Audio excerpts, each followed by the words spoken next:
दुनिया में मुसलमानों किसी से जब दिल में दौलत ईमान नबी से अल्लाह আকবার। এই যে কবিতা পাঠ করলাম উর্দু শের, এর পিছনে একটি ঘটনা আছে,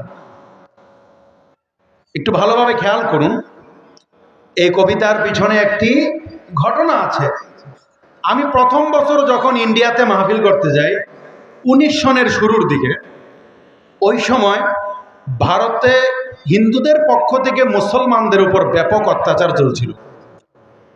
আমিও যাতায়াত পথে অনেক বিড়ম্বনার শিকার হয়েছিলাম এয়ারপোর্টে, যদিও আল্লাহ তাআলা অনেকবার সফর করিয়েছেন আলহামদুলিল্লাহ এই দিনের নিসবতে। এক পর্যায়ে আমি যখন মাহফিলে গিয়ে বসলাম, কলকাতার সেই মাহফিলে শ্রোতাদের সামনে মুসলমানদের বিভিন্ন অবস্থা তুলে ধরার পর এক পর্যায়ে যখন এই উর্দু শের তথা কবিতাটি পাঠ করলাম, এর মর্ম অনুধাবন করতে তাদের এক মুহূর্ত সময় লাগে। তাদের ঈমানি জজবা এতটাই বেড়ে গেল, উপস্থিত শ্রোতারা মনে হলো যেন আল্লাহু আকবার বলেন লাফিয়ে বলেন আল্লাহ। আমরা হয়তো একটু আগে খেয়াল করিনি, এখন একটু খেয়াল করি। ডরতে নেই মানে কি? ভয় নাই বলেন মানে কি? মুসলমানের ভয়ের জায়গায় একমাত্র আল্লাহ। আল্লাহ ব্যতীত মুসলমান পৃথিবীর কোন শক্তিকে ভয় করে না। डरते नहीं दुनिया में मुसलमानों किसी से जब दिल में दौलत ईमान नबी से अल्लाह আকবার। আল্লাহু আকবার মানে কি? আল্লাহু আকবার মানে আল্লাহ সবচেয়ে বড়। প্রত্যেকটা মুসলমান বিশ্বাস করে আল্লাহ সবচেয়ে বড়। প্রত্যেকটা ইমানদারের বিশ্বাস আমার দল বড় নয়, আমার নেতা বড় নয়, আমার পরিবার বড় নয়, আমার চাকুরি আমার ব্যবসা বড় নয়, আমার কাছে সবচেয়ে বড় আল্লাহ। ঠিক কিনা বলেন? যেহেতু এটা প্রত্যেকটা ইমানদারের বিশ্বাস, অতএব আল্লাহু আকবার এটা প্রত্যেকটা ইমানদারের স্লোগান। বলেন ঠিক কিনা? প্রত্যেকটা ইমানদারের স্লোগান, নাকি বলবেন রাজাকারের স্লোগান? আমার এমন অপবাদ কম দিছে নাকি ইতিপূর্বে? হ্যাঁ, আপনারা ভয় পাইতেছেন? হ্যাঁ, আরে যখন ভয়ে কথা বলতে গেলে ভয় থাকতো তখনই তো এর চেয়ে কঠিন ভাবে বলেছে। এখন তো কিছু বয়স হয়েছে, তখন জজবা আরো বেশি ছিল। আর এখন তো আমরা মনে করি আমরা স্বাধীন, তাহলে কথা বলতে বাধা আছে নাকি? এবারে আল্লাহু আকবার এটা রাজাকারের স্লোগান, মৌলবাদের, জঙ্গিবাদের। মনে রাখতে হবে আল্লাহু আকবার এটা রাজাকারের স্লোগান নয়, আল্লাহু আকবার এটা মৌলবাদের স্লোগান নয়, আল্লাহু আকবার এটা জঙ্গিবাদের স্লোগান নয়, আল্লাহু আকবার এটা কোনো রাজনৈতিক দলের স্লোগান নয়, আল্লাহু আকবার এটা কোনো দল কিংবা মতের স্লোগান নয়। এটা তো প্রত্যেকটা ইমানদার মুমিন মুসলমানের হৃদয়ের স্লোগান।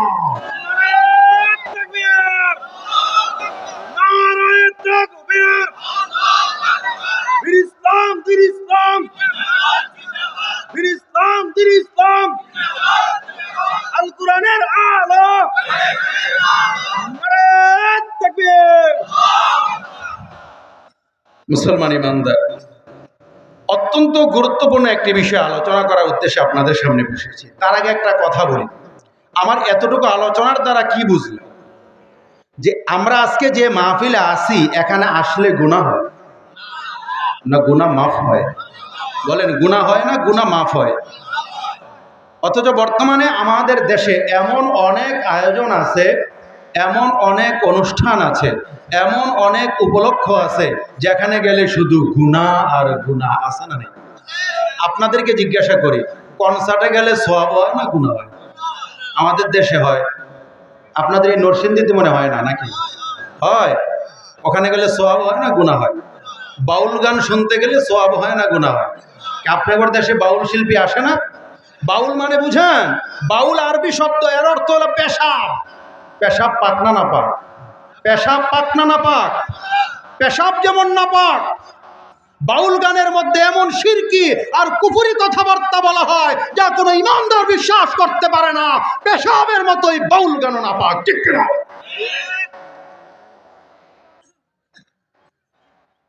আমাদের দেশে যাত্রাপালা হয় কি হয় না? ওখানে গেলে সওয়াব হয় না গুনাহ হয়? হিন্দুদের পূজা মণ্ডপে পূজা দেখতে গেলে মনে সওয়াব, হ্যাঁ মুসলমান সন্তানদের ভিড় দেখলে তো মনে হয় সওয়াব হয়। কি বলেন? হিন্দুদের পূজা মণ্ডপে পূজা উপভোগ করতে গেলে, কথা বললেন না, আগে শুনেন শুনে শুনেন, কি বলেন? সওয়াব হয় না গুনাহ হয়? ওহে মুসলমান, কেমন নির্লজ্জ জাতি হয়ে গেলাম যে হিন্দুদের পূজা মণ্ডপে দেখা যায় হিন্দুর সন্তানের চেয়ে মুসলমানের সন্তানের সংখ্যা বেশি, ঠিক কিনা বলেন? তারা তো আমাদের ধর্মীয় উপাসনায় আসে না, তারা তো আমাদের ধর্মীয় রীতিনীতি পালন করে না, আমাদের ধর্মীয় ধর্মকে তারা উপভোগ করে না। আমরা কেন এতটা নির্লজ্জ হয়ে গেলাম যে বিজাতিদের সংস্কৃতি উপভোগ করতে হবে, ঠিক কিনা বলেন? আল্লাহ আমাদেরকে হেফাজত। আমার বোঝানোর উদ্দেশ্য, এমন অনেক জায়গা আছে যেখানে গেলে শুধু গুনাহ আর গুনাহ, কিন্তু আমরা আজকে এমন একটা মাহফিলে আসছি যেখানে আসলে বসলে শুধু নেকি আর নেকি। গুনাহ তো হয়ই না, বরং বান্দাদের গুনাহগুলোকে মাফ করে দেয়। মুসলমান ইমানদার ভালো করে খেয়াল, যে গুরুত্বপূর্ণ বিষয়টা আপনাদের সামনে বলতে চাচ্ছিলাম, যে বিষয়ে আলোচনা বর্তমানে সাধারণত হয় না, কারণ আমরা সাধারণত আলোচনা শুনে থাকি পিতামাতার কি হক, সন্তানের কি দায়িত্ব কর্তব্য, শুনি কি শুনি না? পিতামাতাকে মান্য করতে হবে, তাদের অবাধ্য হওয়া যাবে না, পিতামাতার খেদমত করতে হবে, তাদেরকে কষ্ট দেওয়া যাবে না, এ জাতীয় আলোচনা আমরা প্রায়ই শুনে থাকি, ঠিক কিনা? অথচ তার বিপরীত বিষয়, অত্যন্ত গুরুত্বপূর্ণ বিষয়, যে সন্তানের কি হক, পিতামাতার কি দায়িত্ব কর্তব্য, এ বিষয়ে আলোচনা আমরা সাধারণত শুনি না। অথচ মুসলমান বিষয়টার গুরুত্ব এত বেশি, মনে রাখতে হবে বর্তমানে আমাদের দেশে কিংবা আমাদের সমাজে অথবা আমাদের পরিবারে সন্তান পিতামাতার অবাধ্য হওয়ার যত অভিযোগ শোনা যায়, সব কিছুর পিছনে একটাই কারণ, যে পিতামাতা সন্তানের হক আদায় করে না, তাই ভবিষ্যতে সন্তানও পিতামাতার হক আদায় করে না। পিতামাতা দুনিয়াতে এসেছে আগে, অতএব তাদের দায়িত্ব আগে না পড়ে? অবশ্যই আগে। আমরা অবাক হয়ে যাই মুসলমান সন্তান কিভাবে বাবা মাকে বৃদ্ধাশ্রমে পাঠায়। এর রহস্য উন্মোচন করা দরকার আছে না? তাহলে এবার বুঝেন, আর ভূমিকা দীর্ঘায়িত না করে মূল আলোচনার অংশ হিসাবে, একজন পিতার উপর বিয়ের আগে দুইটা দায়িত্ব আসে। এই যুবক ভাইয়েরা উঠবা না, তোমাদের সম্পর্কে আলোচনা। অনেক সময় যুবকদের মনে দুঃখ থাকে, হুজুর আমাদের কিনে বলে না কেন? একবার ওই গফরগাঁওর দিকে এক মাহফিলে গেছি, বুঝেন, মাহফিলে গেছি, যুব সমাজের আয়োজন, বিশাল আয়োজন। যাওয়ার পরে যুবকরা ধরে বসছে, হুজুর আমাদের একটা আবদার আছে। কি আবদার? বলে হুজুর বিয়া নিয়ে আলোচনা করতে হবে। কি নিয়ে? বলে বিয়া নিয়ে আলোচনা করতে। আমি বললাম ভালো কথা, বিয়া নিয়ে আলোচনা করবো, কোরআন হাদিসে যা আছে বলবো। না হুজুর বিষয়টা এমন না, বিষয়টা হলো হুজুর আমাদের যে বিয়ের বয়স হয়েছে এটা আমাদের বাবা মা বুঝেও বুঝে না। একটু যদি দয়া করে বুঝাই দিতেন আমাদের বাবা মাদেরকে যে আমাদের বিয়ার বয়স হয়েছে, তাহলে হুজুর অনেক খুশি হইতাম, হাদিয়াও বাড়াই দিতাম। তা এরকম দুঃখ এই সমাজের যুবকদের আছে না নাই? এই যুবকরা আওয়াজ করে না কেন? আছে? আচ্ছা, তোমাদের পক্ষে কথা হবে ইনশাআল্লাহ। একজন পিতার উপর বিয়ের আগে দায়িত্ব কয়টা? সরাসরি হাদিস থেকে বুঝবেন কয়টা? দুইটা।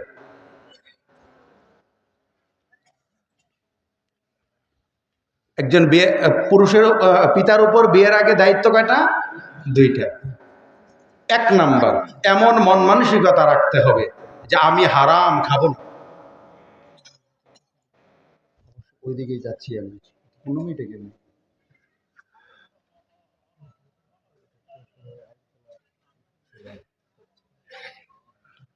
আচ্ছা আচ্ছা, ঠিক আছে। খেয়াল করেন, একজন পিতার উপর বিয়ের আগে দায়িত্ব কয়টা? দুইটা। এক নাম্বার, এমন মন মানসিকতা রাখতে হবে আমি হারাম খাবো না, হারাম খেয়ে আমার দেহে হারাম রক্ত জন্ম দেব না, কারণ আমি যদি হারাম খাই দেহে হারাম রক্ত জন্ম দেয়, ওই রক্তের দ্বারা যেই সন্তান হবে, ওই সন্তান কোনোদিন আমার বাধ্য সন্তান হবে না, অবাধ্য হবে, এটাই স্বাভাবিক। এজন্য মুসলমান যাচাই করে দেখবেন, আমার কথা বিশ্বাস না হইলে কোনো হারামখোরের সন্তান বাবা মার বাধ্য সন্তান হয় না, ঠিক কিনা?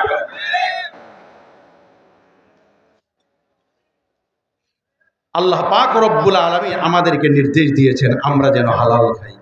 কার নির্দেশ?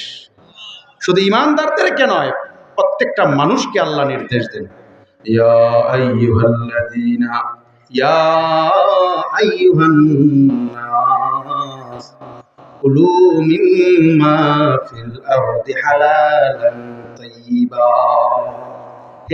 হে মানুষ সকল, এই জমিনের মধ্যে যা হালাল, যা পবিত্র, তাই তোমরা ভক্ষণ করো। কার নির্দেশ? অনুরূপভাবে আল্লাহর রাসূলের হাদিস কি বলে?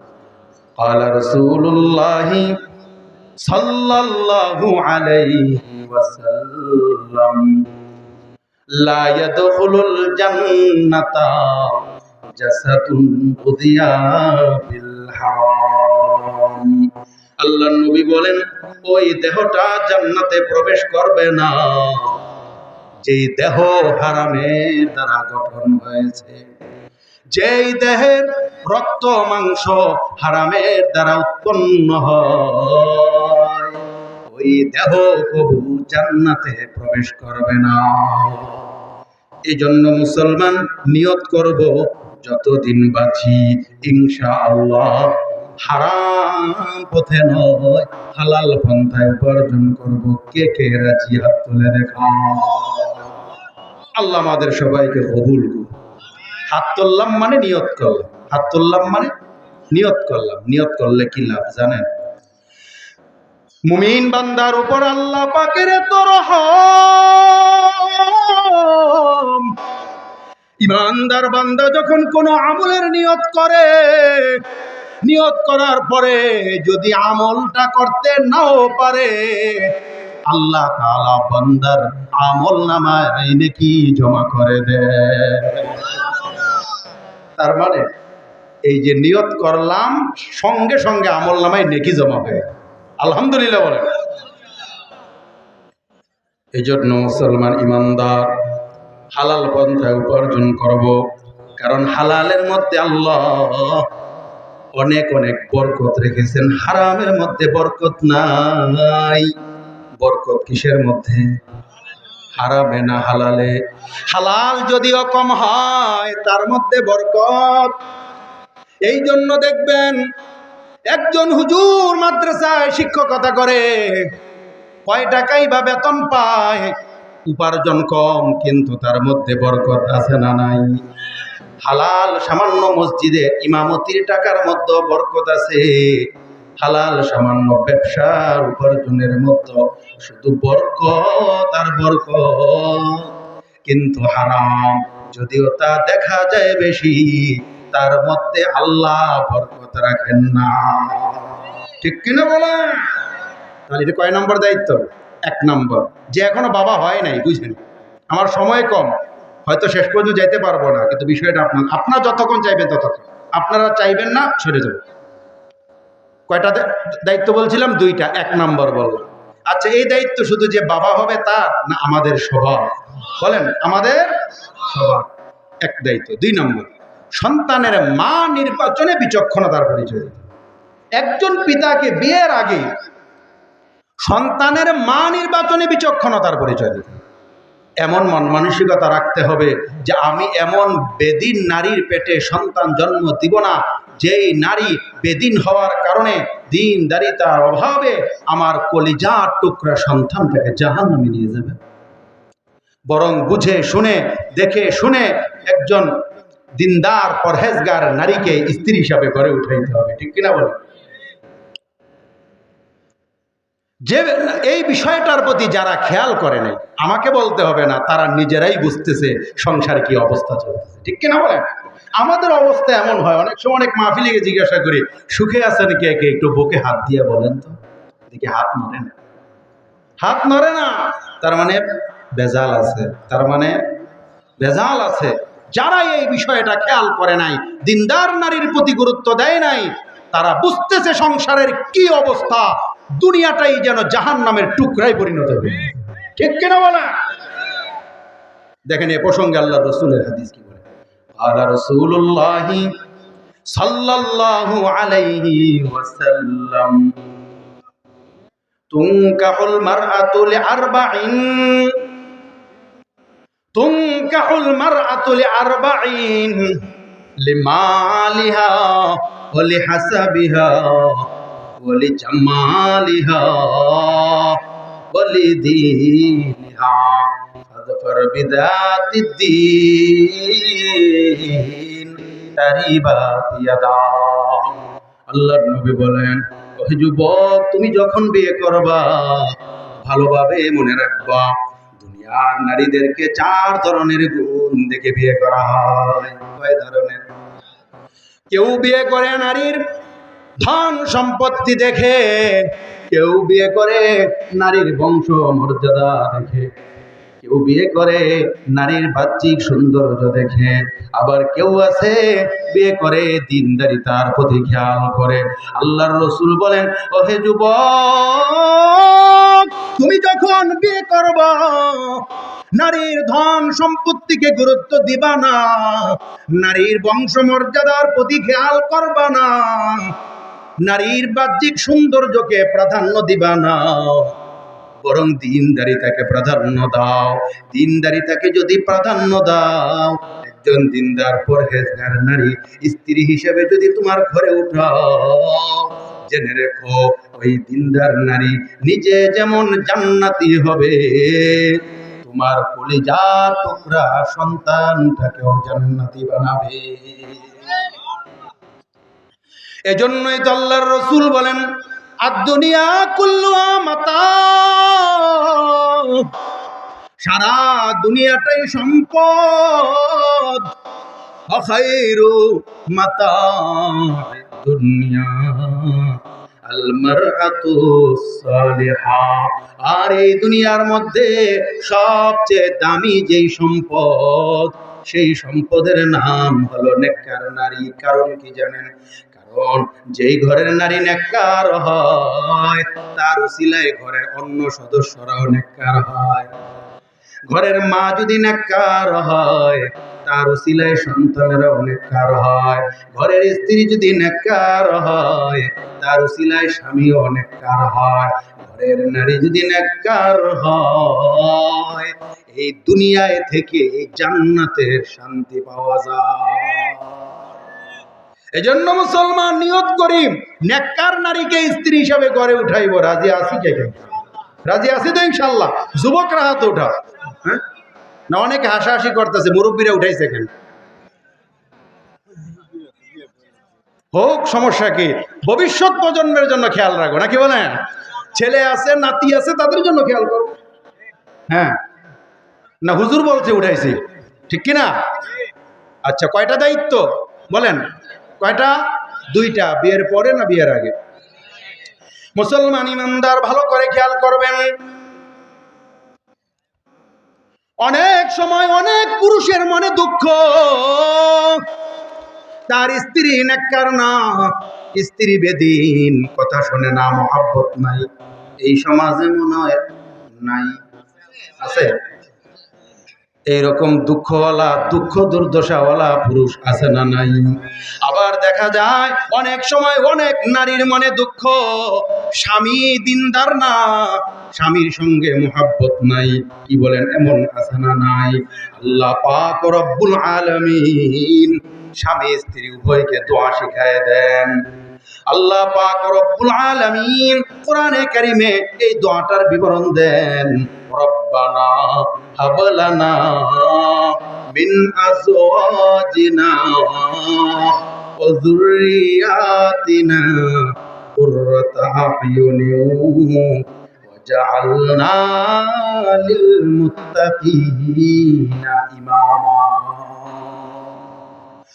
মুফাসসিরিনে কেরাম বলেন, কোন স্বামী যদি এই দোয়া পাঠ করে আল্লাহ তাআলা এই দোয়ার উসিলায় স্ত্রীকে নেককার বানায় দেন। কোন স্ত্রী যদি এই দোয়া পাঠ করে এই দোয়ার উসিলায় আল্লাহ তাআলা স্বামীকে নেককার বানায় দেন। স্বামী স্ত্রী উভয়ে যদি এই দোয়া পাঠ করে, আল্লাহ তাআলা উভয়কে নেককার বানায়া দেন, উভয়ের মাঝে মিল মোহাব্বত তৈরি করে দেন। শুধু তাই নয়, ওই স্বামী স্ত্রীর মাঝে আল্লাহ এমন নেককার সন্তানের ব্যবস্থা করে দেন, যার চেহারার দিকে তাকাইলে চক্ষু জোড়ায়। আল্লাহু আকবার। এজন্য মুসলমান স্বামী স্ত্রীর একটা বিশেষ দায়িত্ব, আল্লাহ তাআলার কাছে নেক সন্তান চাইবে। কেমন সন্তান? নেককার সন্তান কার কাছে চাইবে? কারণ কি? কারণ সন্তান দেওয়ার মালিক একমাত্র কে? নাকি কোনো মাজার, কোনো পীর সাহেব? সন্তান দেওয়ার মালিক কে? আল্লাহর কাছে সন্তান চাইব। কেমন সন্তান? ওই যে হযরত ইব্রাহিম খলিলুল্লাহ, আল্লাহ পাকের বিশেষ পয়গম্বর, যৌবনকালেও আল্লাহ তাআলার কাছে সন্তান চান, বার্ধক্যকালেও আল্লাহ তাআলার কাছে সন্তান চান। আল্লাহ পাক রব্বুল আলামিন কোরআনে কারীমে ইব্রাহিম আলাইহিস সালামের ঘটনা বর্ণনা করে বলেন, ইব্রাহিম নবী আল্লাহ তাআলার কাছে কেমন সন্তান চান? আল্লাহ পাক বলেন, রব্বি হাবলি মিনাস সালিহিন। আল্লাহ আমাকে নেককার সন্তান দেন। বলেন না মোটা তাদের সন্তান দেন, বলছে নাকি? ছেলে বা মেয়ে, ওসা লম্বা, চাইছে এমন কিছু? কেমন সন্তান? বলে নেককার সন্তান।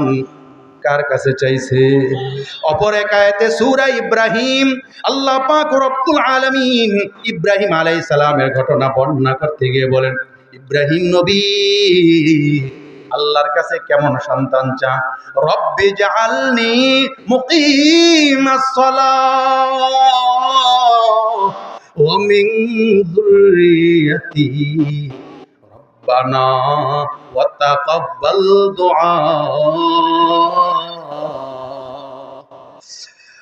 ইব্রাহিম নবী আল্লাহর কাছে প্রার্থনা করেন, আল্লাহ আমাকে আপনি নামাজ কায়েমকারী বানায় দেন, আমাকে এমন সন্তান দেন যেই সন্তান হবে নামাজ কায়েমকারী। এই মুহূর্তে আমিও বলতে চাই, আমরা এখানে যারা আছি আল্লাহকে বলি, আল্লাহ আমাদেরকে এমন সন্তান দেন যারা নামাজ পড়ে। বলেন না আমিন। এই সন্তান যদি নামাজ না পড়ে ভালো লাগে নাকি? ছেলে নামাজ পড়ে না, মেয়ে নামাজ পড়ে না, ভালো লাগে? ভালো লাগে না। এই জন্য মুসলমান নামাজি সন্তান চাই, নেককার সন্তান চাই। আবার বিশ্বাস রাখতে হবে দেওয়ার মালিক আল্লাহ। ওই যে হযরতে জাকারিয়া আলাইহিস সালামের ঘটনা আল্লাহ কোরআনে কারীমে বর্ণনা করেন। হযরতে মরিয়ম আলাইহিস সালাম বাইতুল মুকাদ্দাসের খাদেমা, মেহরাবের মধ্যে বিশেষ কক্ষের মধ্যে ইবাদত বন্দেগী করেন। জাকারিয়া আলাইহিস সালাম মরিয়মের খালু, বাইতুল মুকাদ্দাসের ইমাম জাকারিয়া আলাইহিস সালাম মাঝে মাঝে মরিয়মের ঘরে ঢুকেন।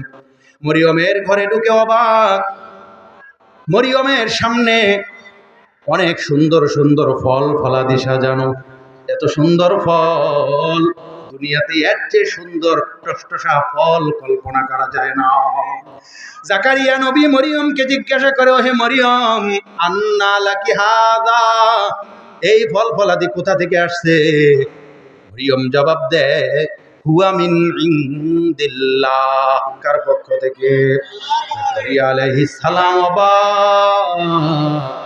মরিয়মের সামনে যত ফল দেখা যায় সব আনসিজন ফল। কেমন ফল? আনসিজন ফল, যেই ফলের সিজন নাই। মনে করেন এই সময় রাজশাহীর আমের সিজন না, রাজশাহীর ল্যাংড়া টসটসা পাকনা আম সামনে আসলে অবাক লাগবে কি লাগবে না? এখন গাজীপুরের কাঁঠালের সিজন না, গাজীপুরের পাকা কাঁঠাল যদি সামনে আসে অবাক লাগবে কি লাগবে না? জাকারিয়া আলাইহিস সালাম অবাক, বুঝলেন এটা তো আল্লাহর দান। ওইদিকে জাকারিয়া আলাইহিস সালাম বৃদ্ধ হয়ে গেছেন, সন্তান নাই। জাকারিয়া নবী চিন্তা করলেন যে আল্লাহ মরিয়মকে সৃজন ছাড়া ফল দেন, ওই আল্লাহ চাইলে আমি জাকারিয়াকেও এই বার্ধক্য কালে সন্তান দিতে পারে।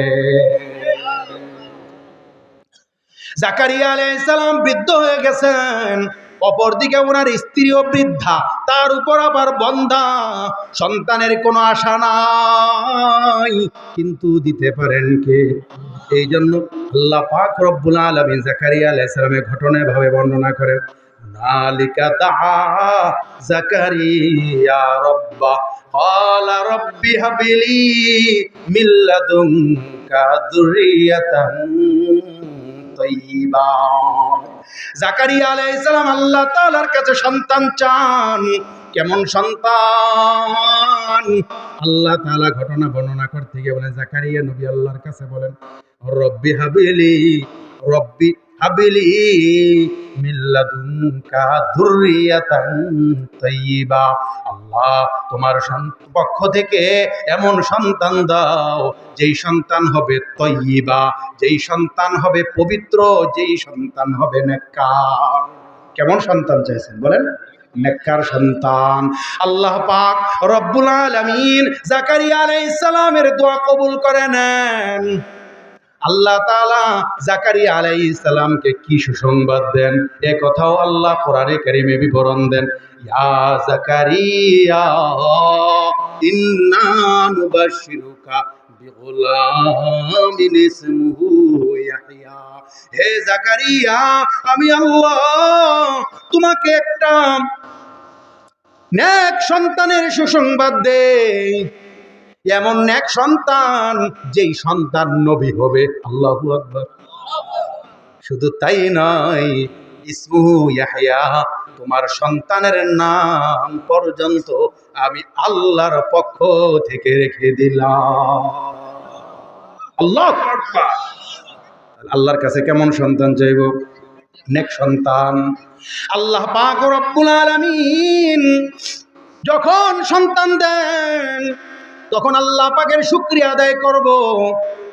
কার শুকরিয়া আদায় করব? কারণ সন্তান দেওয়ার মালিক আল্লাহ। দুনিয়ার কেউ আমাকে সন্তান দিতে পারে না। কোনো মাজার কবর আমাকে পীর সাহেব সন্তান দেওয়ার ক্ষমতা রাখে না।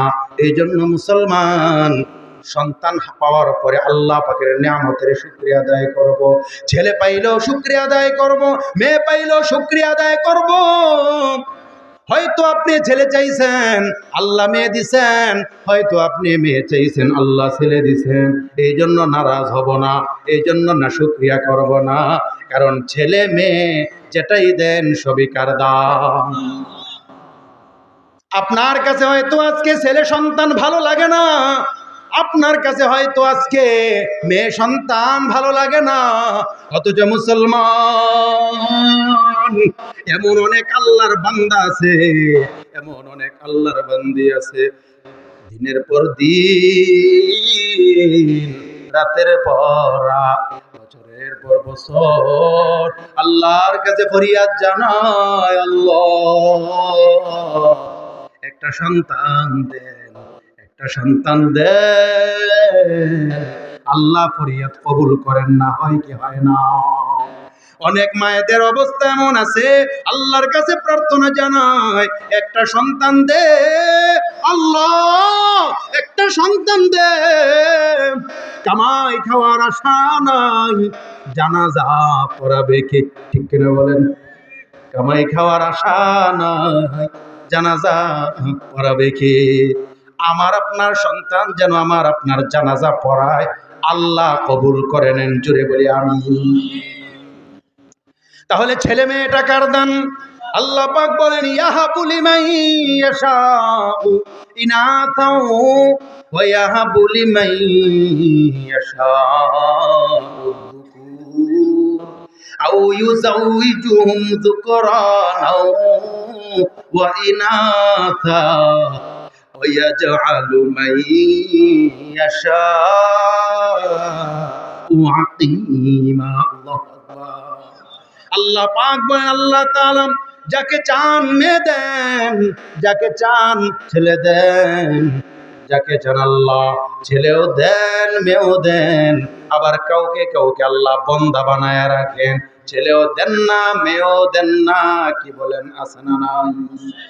এই জন্য মুসলমান সন্তান পাইলে শুকরিয়া আদায় করব, বলবো আলহামদুলিল্লাহ। কি বলবো? আর একটু জোরে কি বলবো? আলহামদুলিল্লাহ। আল্লাহর নবী বিশ্ব নবীর একটা মুজিজা সিরাতের কিতাবে লেখা হয়, আল্লাহর নবী যখন ভূমিষ্ঠ লাভ করেন, আল্লাহর নবী জন্ম লাভ করার পর সঙ্গে সঙ্গে সেজদা অবনত হয়ে যান। সেজদা অবনত হয়ে আল্লাহ পাকের তাসবিহ ভাবে পাঠ করতে থাকেন, আল্লাহু আকবার কাবীরা আলহামদুলিল্লাহি হামদান কাসীরা সুবহানাল্লাহি বুকরাতাও আসীলা। এটা তো আল্লাহর রাসূলের মুজিজা ছিল, আমাদের সন্তানদের দ্বারা তো এগুলো হবে না। এই জন্য শুকরিয়া আদায় করব, সন্তান পাওয়ার পরে নিজেরাই বলবো আলহামদুলিল্লাহ। বলেন কি বলবো? আলোচনা সংক্ষেপ করব। আপনারা যে জমে বসে আছেন এটাই শুকরিয়া। আমি ভাবছিলাম ছেড়ে দিতে হবে 15 মিনিটে। সবাই যে আছেন একজনও উঠেন না, আমি আলহামদুলিল্লাহ বললাম।